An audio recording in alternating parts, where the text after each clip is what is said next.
Hello friends, welcome back to my new video. তো Sunday সকালবেলা ঘুম থেকে উঠে ফ্রেশ হয়ে আমি পড়তে বসে গিয়েছিলাম। তারপর একটু পড়ে টরে নিয়ে বাইরে বেরিয়ে দেখি বাইরেটা ভীষণ মেঘ করে আছে, কিন্তু বৃষ্টি হয়নি, কিন্তু ভীষণ মেঘ করেছিল। তো যাই হোক, দুপুরবেলা তারপর স্নান করে লাঞ্চ করে নিয়ে একটু রেস্ট নিয়ে আমি রেডি হয়ে গিয়েছিলাম একটু বেরোবো বলে, কারণ রবিবার বিকেলটা একটু ঘুরতে না গেলে ঠিক ভালো লাগে না। তো যাই হোক, তারপর আমি ওর সাথে একটু ঘুরতে বেরিয়েছিলাম। আমরা সেদিন অনেক দিন পর গিয়েছিলাম কল্পতরু পার্ক। তো এই পার্কটায় যতবারই যাই ততবারই ভালো লাগে, কারণ ভীষণ সুন্দরভাবে সাজানো গোছানো পার্কটা। প্রায় 1 বছর পরে এলাম পার্কটায় ঘুরতে।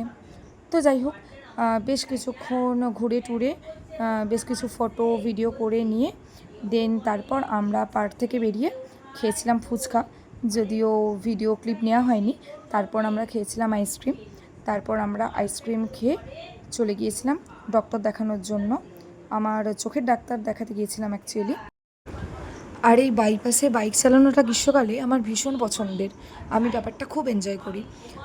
তো যাই হোক, এখানে দেখো বিকেল গড়িয়ে প্রায় সন্ধে সন্ধে, আর খুব সুন্দর হাওয়া দিচ্ছিল। তো আমি তো গোটা বাইপাসটা বেশ এনজয় করছিলাম। তো তারপর আমরা পৌঁছে গেলাম ডক্টর দেখাতে, আর সেখানে গিয়ে দেখি ভীষণ ভিড়। আমরা প্রায় সন্ধ্যা 7:30 থেকে 8:30 পৌনে 9টা অবধি ওয়েট করেছিলাম। তো ওয়েট করতে করতে আমার খুব বোরিং লাগছিল, তাই আমি ওকে বললাম একটা চিপস কিনে দিতে। আর পেয়েছিল প্রচুর জল টেস্টা, তাই ও একটা জলও কিনে এনেছিল আমার জন্য। তো চিপস আর জল খেয়ে আমি এখানে ডক্টর দেখানোর জন্য ওয়েট করছিলাম। তো আজকের মতো টাটা, দেখা হবে নেক্সট ভিডিওতে।